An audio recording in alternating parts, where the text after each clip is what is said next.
Good morning student. Vidya Bharati public senior secondary school के YouTube channel पर आपका स्वागत है। और आज हम आपके लिए लेकर आए हैं जो बरसीम थी उसके कुछ पॉइंट शेष रह गए थे, उसके बारे में हम आज जानकारी प्राप्त करेंगे।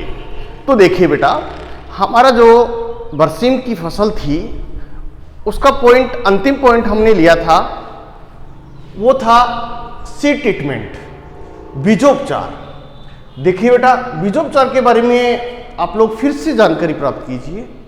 देखिए, बरसीम का मुख्य खरपतवार कासनी होता है। क्या होता है? कासनी होता है। और इस कासनी के बीज को खत्म करने के लिए क्या किया जाता है? नमक के 5% का घोल बनाया जाता है। और 5% का नमक घोल बनाने के बाद में क्या करते हैं कि बरसीम के बीजों को उस घोल में डाला जाता है। उसके बाद में क्या होता है बेटा, जो हल्के बीज और जो कासनी के बीज है, क्योंकि कासनी के बीज भी क्या होते हैं? हल्के होते हैं, जो क्या करते हैं पानी के अंदर तैर जाते हैं, उसको चलनी की सहायता से बाहर निकालकर फेंक देते हैं। उसके बाद में क्या करते हैं, हम राइजोबियम कल्चर है उससे उपचारित कर लेते हैं। उसका उपचारित करने का तरीका मैंने आपको बताया था कि जैसे 1 लीटर पानी है उसके अंदर 15 ग्राम गुड़ डाला जाता है और उस पानी को गर्म किया जाता है, ठीक है ना। उसके बाद में क्या करते हैं, उस पानी को ठंडा होने दिया जाता है और ठंडा होने पर क्या कर दिया जाता है, कल्चर का पैकेट डाल देते हैं, एक कल्चर का पैकेट डाल देते हैं। उसके बाद में बीजों पर हम क्या करते हैं, उस गुड़ की परत चढ़ा देते हैं और कल्चर की परत चढ़ा दी जाती है। उसके बाद में छाया में सुखाया जाता है। छाया में सुखाने के बाद में क्या करते हैं बेटा, हम उसकी बिजाई कर देते हैं। ये था सीड ट्रीटमेंट, और सीड ट्रीटमेंट होना बहुत ही आवश्यक है। इसके बाद में देखना, हमारा अगला पॉइंट था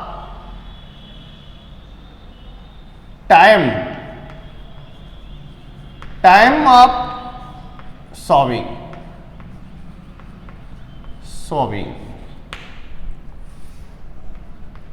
देखिए बेटा, इसका बुआई का समय था अक्टूबर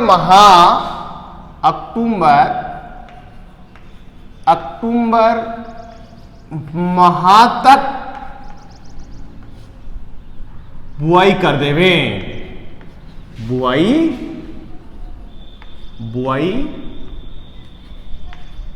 कर देवे। देखिए, अगर हम फसल को जितना लेट करते हैं उतनी ही पैदावार कम होती है। और ये फसलों के लिए आपको बताया गया था कि ये बहुत ही इंपॉर्टेंट क्रॉप्स हैं, क्योंकि ये स्वाद में बहुत स्वादिष्ट होती हैं और खनिज तत्वों से परिपूर्ण होती हैं। और साथ के अंदर इसके चारे में 21% तक प्रोटीन पाई जाती हैं। तो ये फसल फसलों के लिए बहुत ही इंपॉर्टेंट है। इसके बाद में देखना method, sowing method, method of sowing.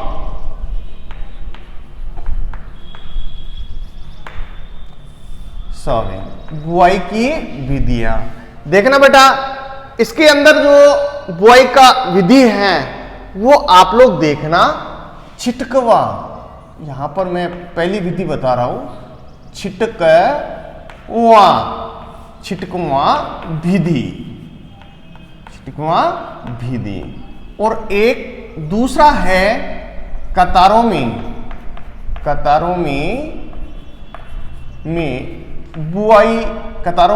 बुआई की विधि, ठीक है। ये लो बेटा, ये 2 विधियां हैं और ये 2 विधियां इंपॉर्टेंट है। तो देखना, छिटकवा विधि में हम क्या करते हैं कि क्यारियां बना ली जाती हैं और क्यारियों के अंदर 5 से 7 सेंटीमीटर, ध्यान देने की बात है, 5 से 7 सेंटीमीटर क्यारियों में पानी भर लिया जाता है, ठीक है ना। कितना 5 से 7 सेंटीमीटर क्यारियों में पानी भर लिया जाता है। उसके बाद में पानी भरने पर क्या होता है बेटा, कीचड़ हो जाता है। वो कीचड़ कैसे होता है, रोलर चला देते हैं हम, रोलर चला देते हैं, जिससे क्या होता है कीचड़ हो जाता है। उसके बाद में क्या करते हैं कि इस बरसीम के बीज को बिखेरते हैं, ठीक है, क्योंकि जो बरसीम का बीज है बहुत छोटा होता है, महीन होता है, इसके लिए ये विधि बहुत अच्छी है, छिटकुआ विधि, ठीक है ना। और दूसरी विधि है कतारों में बुआई की जाती है इसकी, ठीक है ना। कतारों में जैसे सीड ड्रिल मशीन है या अन्य उपकरण के माध्यम से हम इसकी लाइनों में बुआई कर देते हैं, ठीक है। ये दो विधियां हैं, एक तो छिटकुआ विधि है और एक कतारों में बुआई की विधियां। इसके बाद में हमारा अगला पॉइंट आता है मैन्यूअर,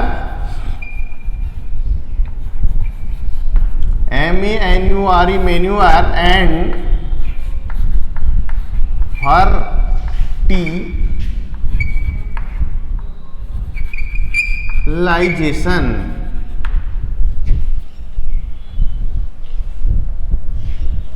मैन्यूअर एंड फर्टिलाइजेशन, क्या कर दिया, फर्टिलाइजेशन, ठीक है।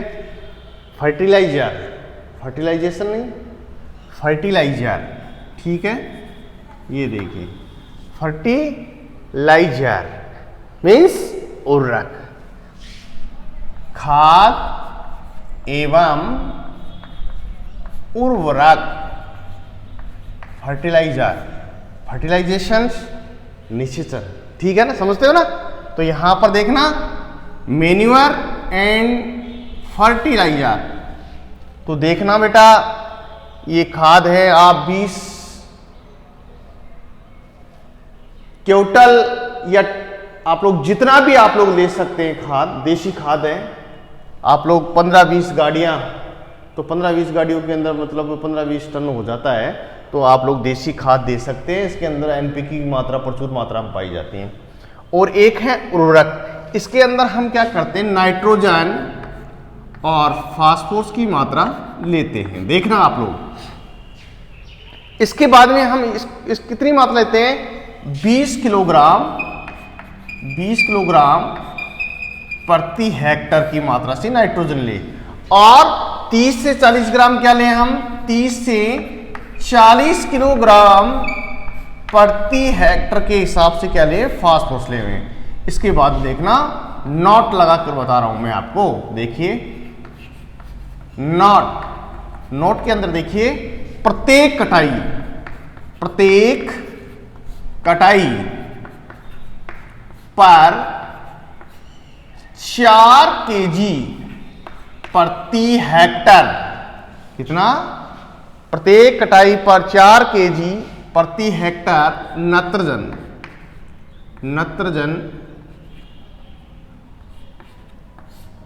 का छिड़काव करें। ये वेरी मोस्ट इंपॉर्टेंट देखना बेटा, ये यूरिया अगर आप लोग फसल के अंदर नहीं देंगे प्रत्येक कटाई पर, तो उसकी ग्रोथ रुक जाएगी और हमारा प्रोडक्शन है वो कम हो जाएगा, ठीक है ना। इसके बाद में देखना फर्टिलाइजर के बाद में हमारा अगला पॉइंट है सिंचाई, देखना आप लोग, इरिगेशन, क्या है, इरिगेशन देखना, सिंचाई देखना आप लोग, क्या है, सिंचाई, देखिए आप लोग सिंचाई, इरिगेशन, यहां पर देखना आप लोग, इरिगेशन, सिंचाई, हिंदी में क्या कहते हैं, सिंचाई देख लो आप। अगर आपको अंग्रेजी में दिक्कत आ रही है तो सिंचाई देख लीजिए आप लोग, सिंचाई, ठीक है।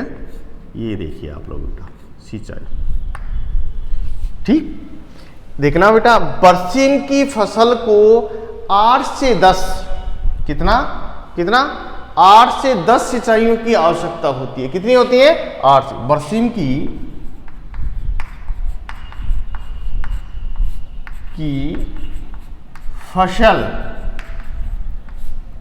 फसल को 8 से 10 सिंचाइयों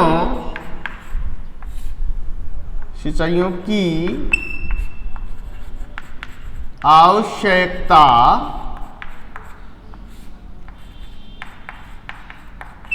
होती है। ठीक है बेटा, ये देख लीजिए आप लोग। बरसीम की फसल को 8 से 10 सिंचाई की आवश्यकता होती है। तो यहां पर मैं लिख रहा हूं बोर्ड पर, सर्दियों में देखना बेटा, सर्दियों में और ग्रीष्म ऋतु या गर्मियों में कर सकते हो आप लोग, गर्मियों में और सर्दियों में देखना आप लोग। गर्मियों और सर्दियों के अंदर आप लोग अपने हिसाब से देखना कि इसको 15 से 20 दिन के अंतराल पर, सर्दी ऋतु में 15 से 20 दिनों के अंतराल पर सिंचाई करें। ठीक है ना, करें। और इसको कितने दिन बाद में, गर्मियों में कितने दिन बाद में, कि आप लोग 15 से 20 दिन कितने किस में ले रहे हैं, सर्दियों में ले रहे हैं। और तो आप लोग गर्मियों में 8 से 10 दिन के अंतराल पर सिंचाई करें। 8 से 10 दिन के अंतराल, देखिए आप लोग 8 से 10 दिन के अंतराल पर सिंचाई करें, सिंचाई करें।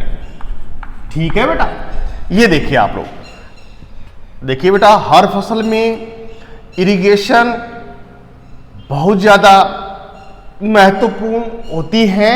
अगर समय पर पानी नहीं दिया जाता है तो फसल का प्रोडक्शन कम हो जाता है। तो यहाँ पर देखना, हर शब्द यहाँ पर स्पष्ट बताया जा रहा है कि ये देखिए, बरसीम की फसल को 8 से 10 सिंचाइयों की आवश्यकता होती है। और यहां पर देखना, सर्दियों के अंदर देखिए, सर्द ऋतु में फसल को 15 से 20 दिन के अंतराल, यहां दिनों कर रखा तो दिन कर लीजिए, कोई दिक्कत वाली बात नहीं, 15 से 20 दिन के अंतराल पर सिंचाई करें। और गर्मियों में या ग्रीष्म ऋतु में आप लोग यहां पर गर्मियों देखना, आप लोग गर्मियों में 8 से 10 दिन के अंतराल पर सिंचाई करें। ठीक है बेटा, इसके बाद में देखिए आप लोग, अगला हमारा जो बिंदु है सिंचाई के बाद में आता है अंतराकृषि। देखना क्या आता है, अंतराकृषि आता है, अंतराकृषि, जिसको हम वीड्स कंट्रोल्स के नाम से जानते हैं, खरपतवार नियंत्रण। तो यहां पर आप लोग सिंचाई कर रहे हैं, सिंचाई के साथ में क्या आएंगे बेटा, खरपतवार आएंगे निश्चित रूप से। देखिए, कुछ बिंदु ऐसे होते हैं जिनका अपन पूरा तरह से ध्यान देते हैं कि इरिगेशन के तुरंत बाद में हमारे को क्या करना होता है, अंतराकृषि करना होता है। क्योंकि फसल की निराई गुड़ाई के साथ में अपन क्या करते हैं कि जो जैसे कासनी है, इसका मुख्य खरपतवार, क्या बताया मैंने, कासनी बताया। तो इस कासनी को आप निराई गुड़ाई करते समय भी आप लोग निकाल कर बाहर फेंक सकते हैं। अगर ज्यादा इसका प्रकोप हो, कासनी खरपतवार का प्रकोप ज्यादा हो, तो उसके लिए हम क्या करते हैं, एक रसायन है जिसका नाम मैं अभी बता रहा हूं, डाइनोसेल। देखना,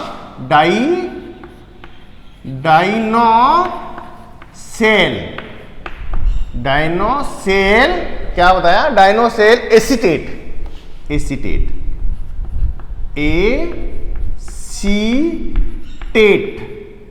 ये देखिए आप, डाइनोसेल एसीटेट। ठीक है, डाइनोसेल एसीटेट दिख रहा है आप लोग, इसको अच्छी प्रकार से देख लेना आप लोग, ये टे है और ये ट है, एसीटेट। ठीक है, ये घुलनशील पाउडर, देखना आप लोग, घुलनशील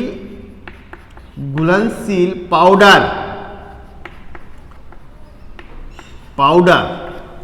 कितना, 1.5 kg प्रति हेक्टर, कितना अंतराकृषि के अंदर आप लोग अगर निराई गुड़ाई हाथ से नहीं हो रहा है तो आप खरपतवार जो कासनी है खरपतवार, उसके लिए आप डाइनोसेल एसीटेट घुलनशील पाउडर आता है, मार्केटिंग में मिलता है बेटा, किसी भी एग्री किन्नी की दुकान पर आप जाकर ले सकते हैं। तो आप 1.5 किलोग्राम प्रति हेक्टर के हिसाब से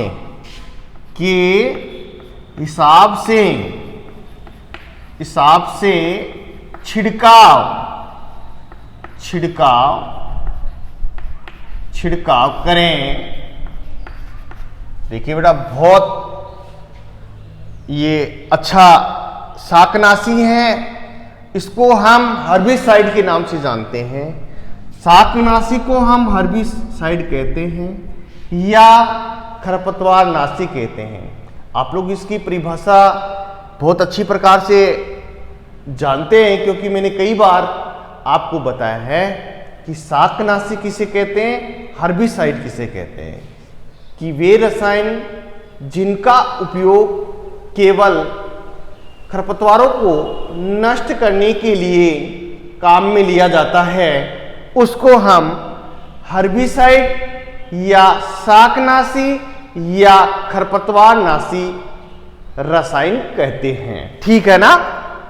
तो देखना, मैं यहां पर डाइनोसेल, क्योंकि इसका अलग हटकर अन्य फसलों से अलग है, इसको याद कर लेना, क्योंकि मैंने बहुत सारी फसलों में आपको पेंडामेथालिन और फ्लोक्लोरोलिन के बारे में बताया है, लेकिन इसमें देखना मैंने अलग हटकर बताया इसका। इसमें डाइनोसेल एसीटेट, जिसको घुलनशील पाउडर मार्केट में मिलता है, इसका 1.5 किलोग्राम प्रति हेक्टर के हिसाब से आप लोग छिड़काव करें। ठीक है ना। इसके बाद में देखना बेटा, यहां पर कीट है, क्या है, कीट देखिए आप लोग, कीट देखिए, कीट देखिए, जिसको हम पादप संरक्षण के नाम से जानते हैं, है ना। ये पूरा पॉइंट क्या हो गया, पादप संरक्षण। हमने जितने भी पॉइंट है उसकी जानकारी प्राप्त कर ली। उसके बाद में हमारी फसल को कमजोर है या उत्पादन कम करना है, इन कीट एवं रोगों के माध्यम से होता है। तो किसान को इसके बारे में पता होना चाहिए। हाँ, तो देखिए अभी अपने यहाँ राजस्थान के अंदर, अपने गांवों के अंदर देखना, यहाँ पर अभी टिड्डी का प्रकोप हो रहा है ना, क्योंकि बहुत सारे इंसेक्ट हैं किसान की फसल में, बहुत सारी इंसेक्ट हैं जो फसल को तबाह कर देते हैं। अब टिड्डी दिखने में बहुत छोटी लगती है, लेकिन काम खतरनाक करती है। ठीक है ना। अगर ये पेट पर बैठती है तो पूरे पेट के छाल को खा जाती है, फसल को चट कर जाती है। अब ये कितना छोटा कीट है, देख रहे हो आप, देखे होंगे बहुत सारे गांवों के अंदर किसान देख रहे हैं कि ये कीट बहुत छोटा है, लेकिन ये खाता कितना है। जैसे खाता है, इसमें पाचन शक्ति भी बहुत ज़्यादा होती है, और इसका ये जो मेटिंग का समय चल रहा है बेटा, तो ये ध्यान रखना, किसान की फसल को तबाह कर सकता है। और ये डेजर्ट इलाकों के अंदर ये मेटिंग की क्रिया करती है, और ये लगभग 7 से 10 दिन में इसका जो अंडे की जो प्रक्रिया है वो भूमि के अंदर ये 10 सेंटीमीटर गहराई पर नीचे देती हैं, और ये 5-7 दिन के अंदर इसके शिशु है वो बाहर आ जाते हैं और अपनी फसल को दलों के रूप में उड़ते हैं और फसल पर आकर बैठते हैं और खाते हैं। इसकी लाइफ साइकिल बहुत कम है, लेकिन ये काम खतरनाक करता है बेटा, फसल को पूरी तरह से तबाह कर देता है। ठीक है ना। तो यहाँ उसी प्रकार देखना, ये कीट है, कीट जो इस फसल में लगता है उसका नाम है रोमिल इलिया। रोमिल इलिया, ये देखिए रोमिल इलिया। ठीक है, इलिया, रोमिल इलिया, ये देखिए आप लोग, रोमिल इलिया। ये कीट क्या करता है पता है आपका? इस कीट का प्रकोप फसल में, बरसीम की फसल में सबसे ज्यादा होता है। ठीक है ना। रोमिल इल्ली में क्या होता है कि फसल में इस इल्लियों का प्रकोप अधिक होता है। इससे क्या होता है बेटा, फसल पीली होकर सूख जाती है, फसल पीली पड़कर सूख जाती है।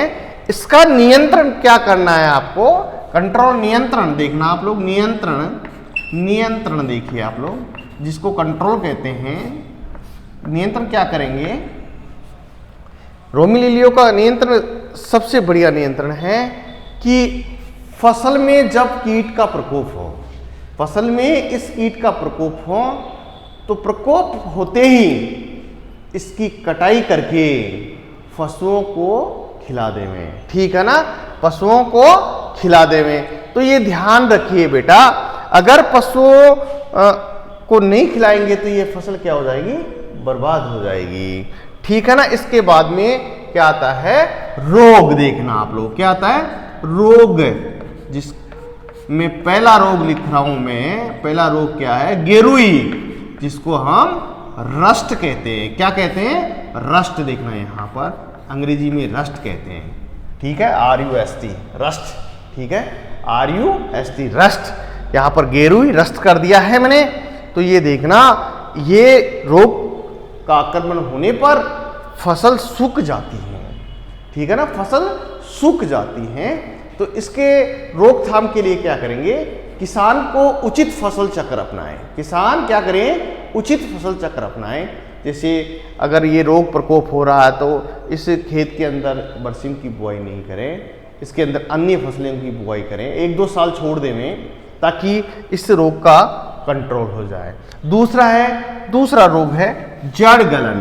क्या है, जड़ गलन, देखिए आप लोग, जड़ गलन, यहां पर देखना, ये जड़ गलन है, ठीक है ना। ये जड़ गलन क्या करता है, इससे भी क्या होता है कि पौधे की जड़ें गल जाती है, जिससे पौधा अब समय से पहले ही मर जाता है। इसके लिए भी क्या करेंगे, बीज को उपचारित करेंगे। बीज को बोने से पहले क्या करेंगे, उपचारित करेंगे।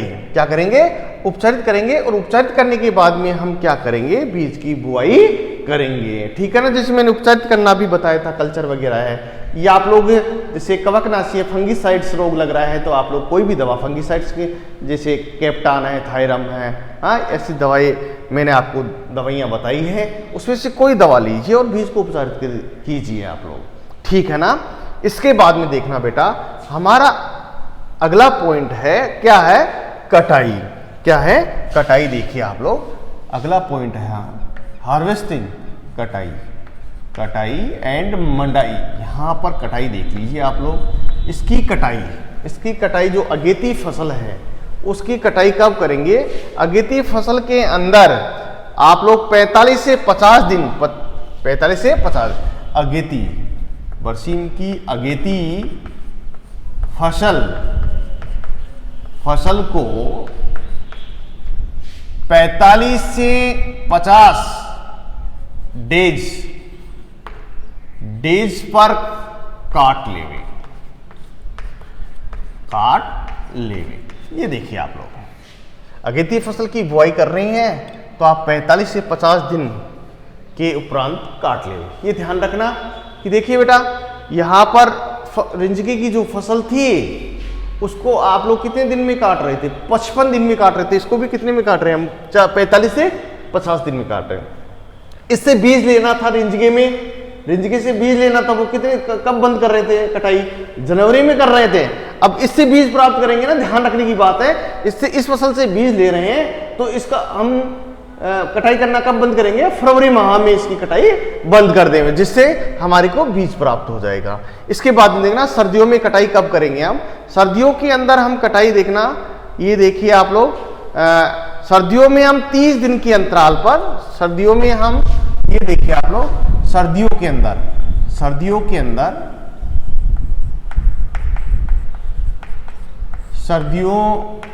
में आप लोग में कर दीजिए, सर्दियों में 30 दिन के अंतराल पर, ठीक है। ये पहली कटाई तो कर ही लेंगे ना 45-50 दिन बाद में, उसके बाद में सर्दियों के अंदर 30 दिन के अंतराल पर। और गर्मियों में देखिए आप लोग, गर्मियों में आप लोग 20 दिन के अंतराल पर कटाई करें। ये वेरी मोस्ट इंपॉर्टेंट है।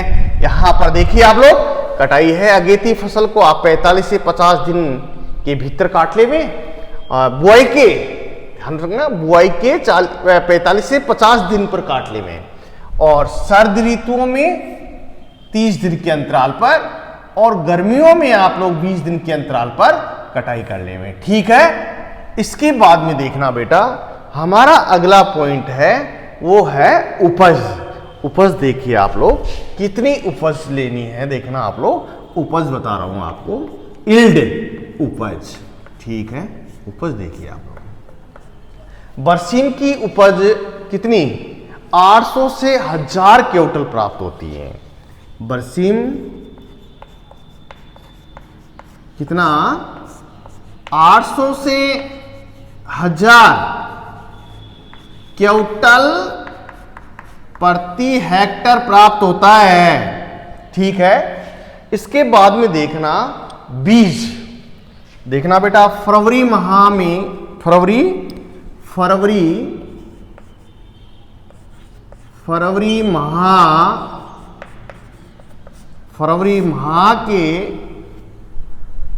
माह में कटाई बंद कर देवे, कटाई बंद कर देवे। देखिए यहां पर मैं समझाने के लिए आपको लिखा हूं कि अगर आप लोग बीज प्राप्त कर रहे हैं, इस पॉइंट को समझिए आप लोग, यहां पर अलग से आपकी बुक में नहीं दे रखा है ये पॉइंट, इसको समझने के लिए यहां दिया है मैंने, बोर्ड पर देखना आप लोग। फरवरी माह में फसल की कटाई बंद कर देवे। क्या? फरवरी माह में कटाई बंद कर देवे। किसकी? फसल की कटाई बंद कर देवे। अगर आपको बीज लेना है, ठीक है ना, तो आप लोग बीज कितना प्राप्त करेंगे देखना, यहां पर मैं बीज लिख रहा हूं, बीज है वो आप 5 से 6 क्विंटल प्रति हेक्टर प्राप्त होता है। बीज कितना?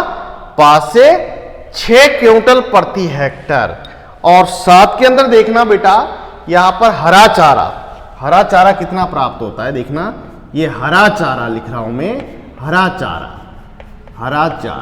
ठीक है, हरा चारा देखिए, ये आप लोग हरा चारा 400 से 500 क्विंटल प्रति हेक्टर प्राप्त होगा। कितना? 400 से 500 क्विंटल प्रति हेक्टर प्राप्त होता है। ठीक है बेटा। अब देखिए बेटा, वेरी मोस्ट इंपोर्टेंट टॉपिक है वो अपन बात कर रहे हैं। ठीक थी। देखिए आप लोग, यहां टाइम ऑफ सोइंग बताया मैंने, बुआई का समय बताया, अक्टूबर माह में बुआई कर दे, अक्टूबर माह में बुआई कर दे। ये देखिए आप लोग, यहां पर मैं और लिख रहा हूं मैं, अक्टूबर माह में बुआई कर देवे। ठीक है। इसके बाद में मेथड्स ऑफ सोविंग। ठीक है, मेथड ऑफ सोविंग, बुआई की विधियां, इसमें 2 विधियां हैं, छिटकवा विधि और कतारों में बुआई की विधि। अब यहां पर लाइन के अंदर बुआई कर ही देंगे। छिटकवा विधि में क्या करते हैं हम, क्यारियों के अंदर 5 से 7 सेंटीमीटर पानी भर लिया जाता है, उसके बाद में कीचड़ तैयार करते हैं और उसमें बीज बिखेर दिया जाता है। ठीक है ना, इस प्रकार से इसकी सोइंग करते हैं। इसमें देखिए मैन्योर एंड फर्टिलाइजर देखिए आप लोग, तो यहां पर फर्टिलाइजर देखिए आप, नाइट्रोजन है 20 किलोग्राम प्रति हेक्टर, फास्फोरस है 30 से 40 किलोग्राम प्रति हेक्टर। यहां पर देखिए बेटा, एक बात ध्यान रखने की है, यहां पर नोट डाला है कि प्रत्येक कटाई पर 4 किलोग्राम प्रति हेक्टर के हिसाब से क्या करेंगे, नाइट्रोजन डालेंगे आप के हिसाब से। देखना यहां पर 4 किलोग्राम प्रति हेक्टर के हिसाब से मैं बोला था कि क्या देनी है, नाइट्रोजन की मात्रा देनी है। इसके बाद में देखना यहां पर पॉइंट दिया है सिंचाई है हमारा, इरिगेशन देखिए आप लोग, क्या है, इरिगेशन देखिए आप लोग, क्या है, सिंचाई। तो यहां पर सिंचाई में क्या करेंगे देखना, बरसीम की फसल को 8 से 10 सिंचाई की आवश्यकता होती है। सर्दियों में 15 से 20 दिन के अंतराल पर सिंचाई करें और गर्मियों में 8 से 10 दिन के अंतराल पर सिंचाई करें। अब यहां पर देखिए, सिंचाई करेंगे तो अंतराकृषि करना बहुत जरूरी है। निराई गुड़ाई के साथ में आप लोग अनावश्यक पौधे को उखाड़कर बाहर फेंक देवें। और देखिए इसका जो कासनी, जो इसका मुख्य खरपतवार है, देखना बरसीम, यहां पर लिख ही देता हूं मैं, बरसीम की फसल का मुख्य खरपतवार कौन सा है? कासनी है, कासनी। ठीक है, ये लिख दिया, कासनी है ये।